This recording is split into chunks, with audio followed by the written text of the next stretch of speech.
Cette résolution, c'est une première dans l'histoire du Sénat, mais je pense que le moment désormais est venu d'affirmer publiquement, institutionnellement, dans la plus haute assemblée, le Sénat, le soutien justement parlementaire à nos forces de l'ordre, que ce soit évidemment les policiers, mais aussi les gendarmes. Depuis à peu près un mois, en tout cas depuis la mi-mars, ce sont près de 1100 policiers, gendarmes, sapeurs-pompiers qui ont été blessés, parfois grièvement blessés.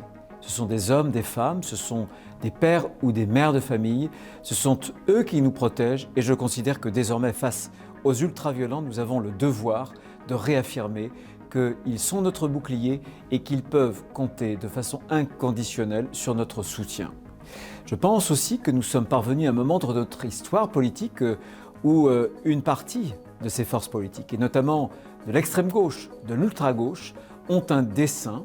Ce dessein, c'est précisément faire entrer la violence dans la société française. Ce dessein, c'est de saper les bases de notre démocratie, de nos institutions. On l'a vu d'ailleurs pendant le texte retraite et sa discussion à l'Assemblée nationale, comment les députés, notamment de l'extrême gauche française, ont fait surgir cette violence dans le débat parlementaire.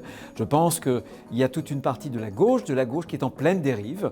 Après avoir battu le pavé parisien aux côtés des islamo-gauchistes, je pense à cette manifestation de novembre 2019 où M. Mélenchon et ses amis étaient à côté des islamistes notoires, des organisations islamistes et parfois certaines ont été depuis dissoutes. L'extrême gauche désormais bat la campagne aux côtés des cagoules noires. Je pense qu'il est de notre devoir, à nous les parlementaires, mais à tous les citoyens, de montrer une solidarité sans faille à nos policiers, à nos gendarmes, parce que c'est eux qui préservent notre tranquillité civile et finalement la République française.